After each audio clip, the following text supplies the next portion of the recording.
Next topic है importance of sound in multimedia. जैसा मैंने पिछली क्लास में आपको बताया था कि मल्टीमीडिया इंफॉर्मेशंस का एक ऐसा कलेक्शन है जिसमें टेक्स्ट के साथ इमेज, ऑडियो और वीडियो इन चारों कंपोनेंट्स को इंटीग्रेट किया जा सकता है। उदाहरण के लिए जब आप पावर पॉइंट की स्लाइड बनाते हो तो पावर पॉइंट की स्लाइड बनाते समय आप जरूरत पड़ने पे टेक्स्ट का इस्तेमाल करते हो, जरूरत पड़ने पे इमेज लगाते हैं, आप ऑडियो भी लगा सकते हैं और जरूरत पड़ने पे वीडियो भी पुटअप कर सकते हैं।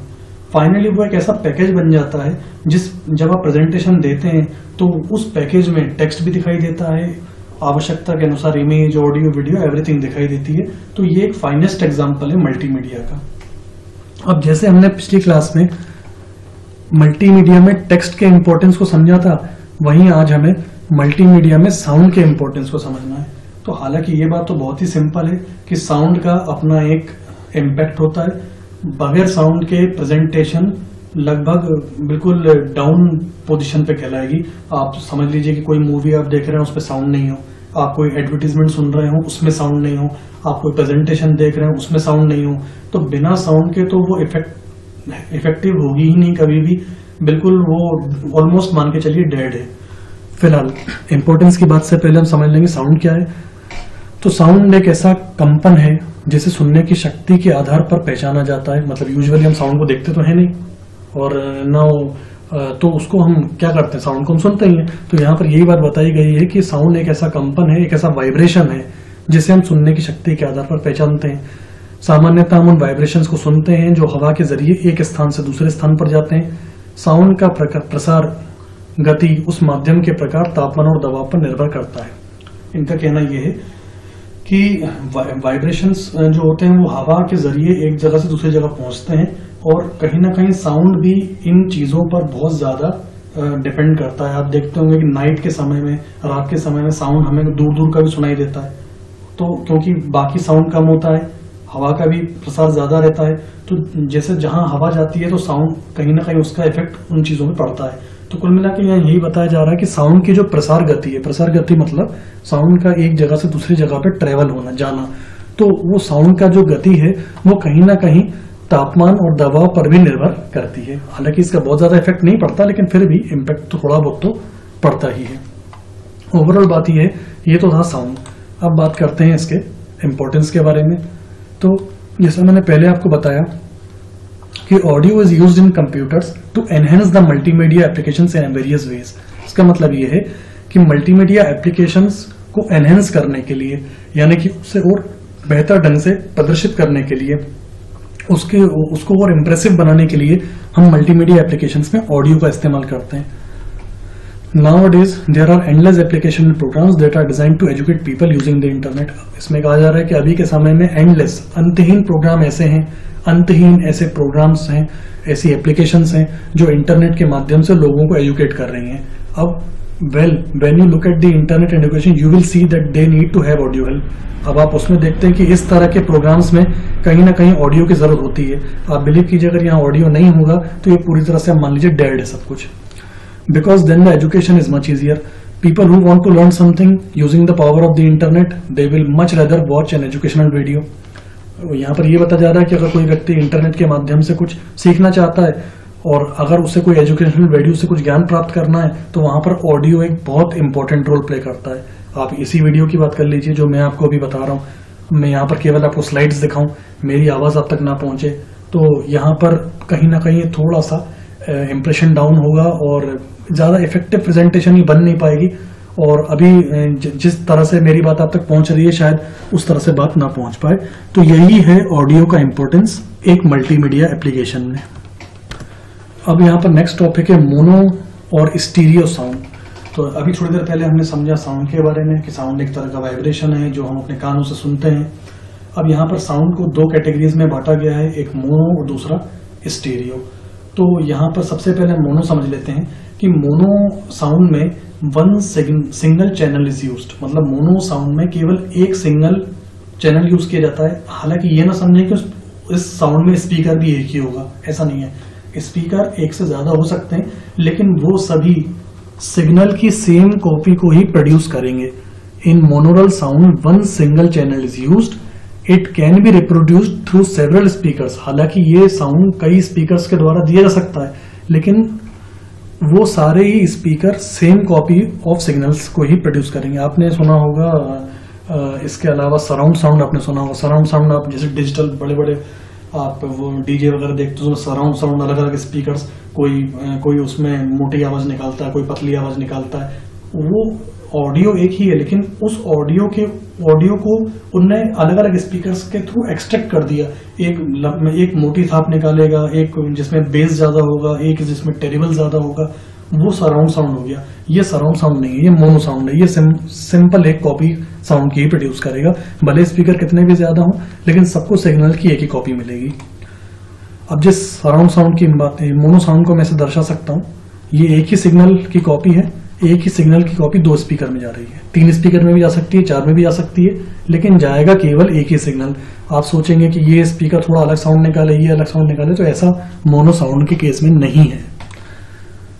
अब बात करते हैं अगले स्टीरियो साउंड की। तो in stereophonic sound more channels are used. इस तरह के साउंड में टिपिकली 2 तरह के चैनल्स यूज किए जाते हैं। जो मैंने सराउंड साउंड की आपसे बात करी वो इससे भी ज्यादा इनहेंस्ड है। ये सराउंड साउंड से छोटा वर्जन माना जा सकता है।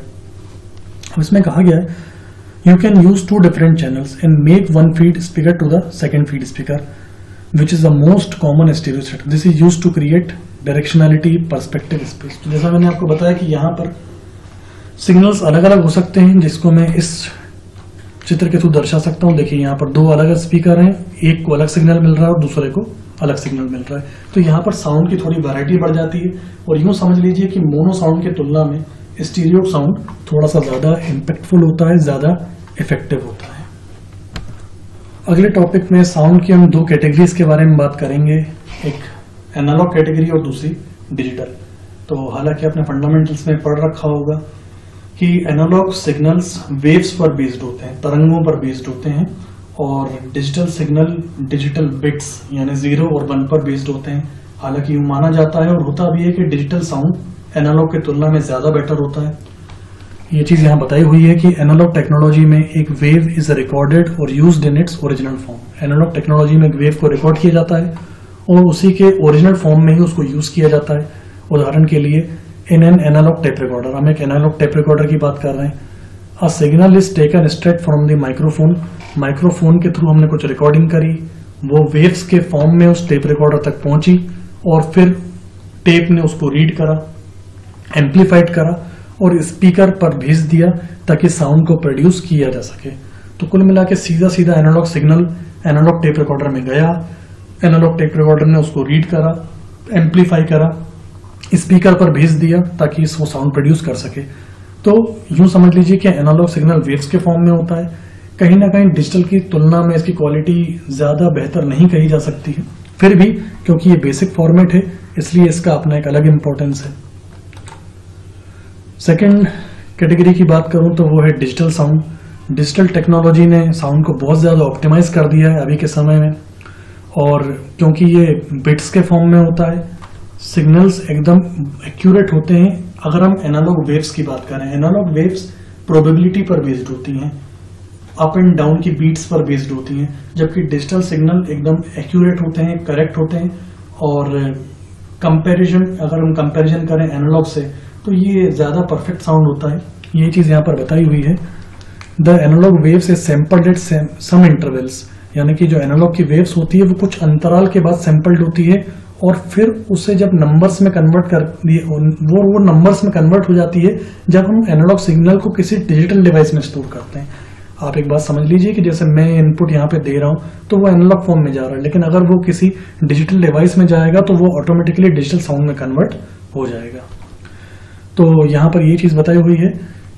एनालॉग और डिजिटल 2 फॉर्मेट्स हैं, जिसमें से अभी के समय की अगर मैं बात करूं आपसे तो most of the devices are capable of obtaining sound in digital format. अभी के समय की मैं बात करूं तो ज्यादातर डिवाइसेस अब डिजिटल डेटा को ही डिजिटल साउंड को सपोर्ट करती हैं। अब हम बात करेंगे कुछ साउंड फॉर्मेट्स के बारे में। फॉर्मेट्स का मतलब जैसे आप वर्ड की फाइल सेव करते हो तो वो DOC या DOCX फॉर्मेट में सेव होती है यूजुअली। एक्सेल की आप फाइल सेव करते हो तो XLS या XLSW के फॉर्मेट में सेव होती है। उसी तरह से आपको पता है कि साउंड भी अलग अलग तरह के एक्सटेंशन के साथ सेव हो सकते हैं, जैसे कि MP3 या MP4 या वेव फॉर्मेट या मिडी फॉर्मेट। तो कई सारे फॉर्मेट्स हैं, हम कुछ फॉर्मेट्स की बात करेंगे। तो पहला फॉर्मेट है यहाँ पर MIDI format. MIDI here stands for musical instrument digital interface. It is a format for sending musical informations between electronic musical devices like synthesizers and PC sound cards. इस तरह का फॉर्मेट यूजुअली उपयोग में लिया जाता है जब इलेक्ट्रॉनिक म्यूजिकल डिवाइसेस जैसे कि सिंथेसाइजर्स, इलेक्ट्रॉनिक गिटार हैं या इलेक्ट्रॉनिक कई सारे इंस्ट्रूमेंट्स रहते हैं, तो वो जिस फॉर्मेट में साउंड को कैप्चर करते हैं वो यूजुअली ये फॉर्मेट है, मिडी फॉर्मेट। हालांकि इस फॉर्मेट को आप फिर अपनी आवश्यकता के अनुसार MP3 या MP4 या वेव फॉर्मेट में कन्वर्ट कर सकते हैं। कई सारे कन्वर्टर सॉफ्टवेयर्स अवेलेबल हैं जो साउंड फॉर्मेट्स को चेंज करने की कैपेबिलिटी रखते हैं। फिलहाल ये बाय डिफॉल्ट फॉर्मेट की बात हो रही है, तो जो इलेक्ट्रॉनिकल म्यूजिकल इंस्ट्रूमेंट्स रहते हैं वो बाय डिफॉल्ट मिडी फॉर्मेट में डेटा को सेव करते हैं और फिर आप हालांकि उसे विभिन्न फॉर्मेट्स में चेंज कर भी सकते हैं।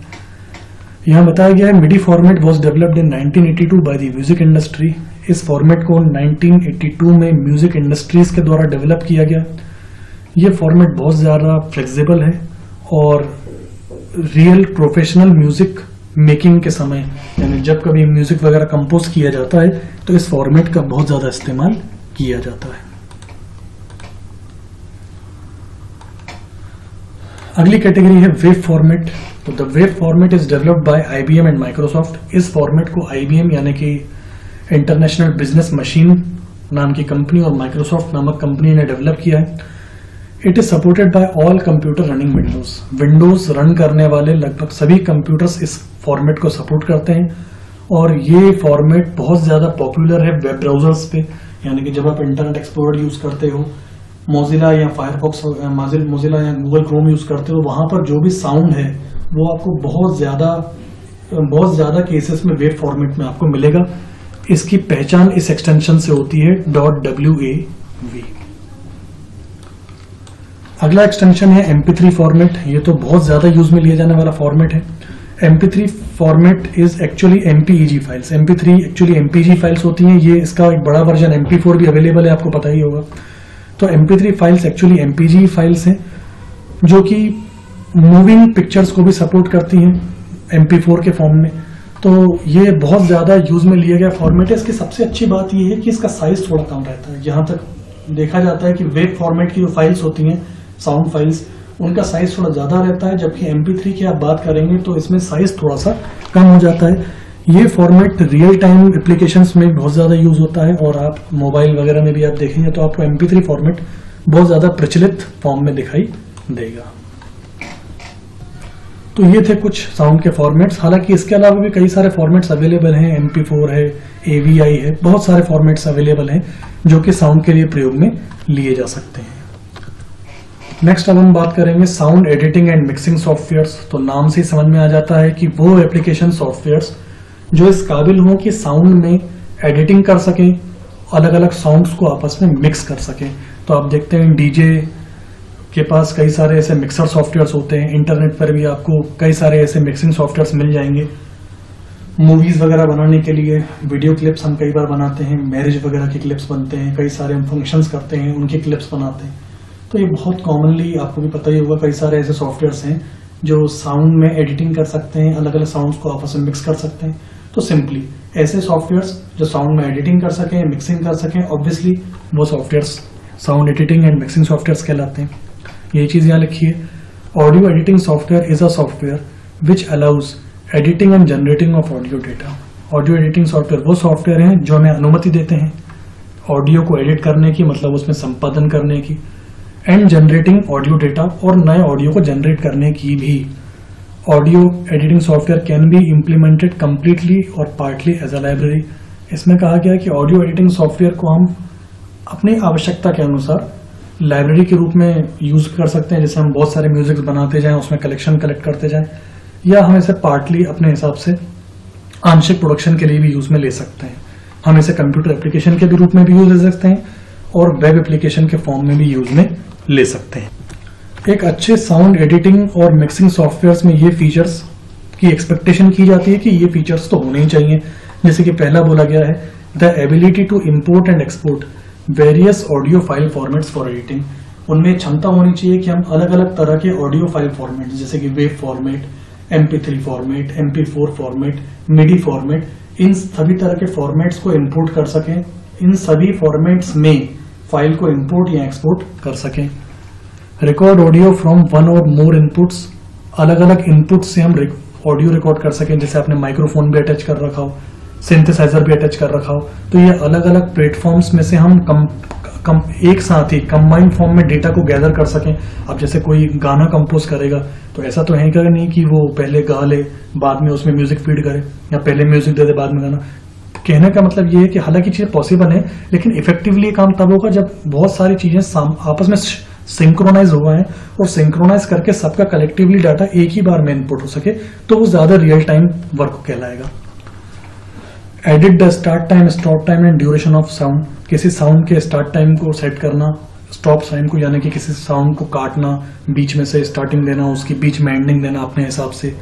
फेड इनटू और out of a click. Fade into मतलब देखा होगा कई सॉन्ग्स एंडिंग के समय धीमे होने लगते हैं, कई म्यूजिक ऐसा होता है जब एंड होने वाला होता है तो धीमा होने लगता है, तो ये चीज फेड आउट कहलाती है। और शुरू होते समय वो तेज बीट पकड़ता है तो फेड इन कहलाता है। तो ये सब सेटिंग्स करना कि कब उसे फेड इन होना है, कब म्यूजिक ऊपर उठना है, कब डाउनफॉल आना है, ये सब चीजें हम एक्सपेक्ट करते हैं एक अच्छे सॉफ्टवेयर के साथ। Mix multiple sound source tracks, कई सारे सोर्सेस, कई सारे अलग अलग सॉन्ग्स को, ऑडियो क्लिप्स को मिक्स करने की उसमें कैपेबिलिटीज हो। अप्लाई सिंपल और एडवांस इफेक्ट्स, और इनपुट करने के साथ साथ उसमें अलग अलग इफेक्ट्स डालने की भी कैपेबिलिटीज होनी चाहिए। जैसे बीच में हम कई बार चाहते हैं कि कुछ अलग अलग तरह के साउंड्स उसमें डाल पाएं, जैसे आप सीरियल देखते हैं, मूवीज देखते हैं, बीच में हंसने की आवाज आती है या क्लैपिंग्स की आवाज आती है, तो ये ऐसी चीजें हम एक्सपेक्ट करते हैं एक अच्छे एडिटर से। प्लेबैक साउंड के साथ मैनेज करना, कन्वर्जन तो हमने खैर पहले पढ़ा ही कि अलग अलग क्वालिटी लेवल्स के साथ डिफरेंट ऑडियो फॉर्मेट्स के बीच में कन्वर्जन करना।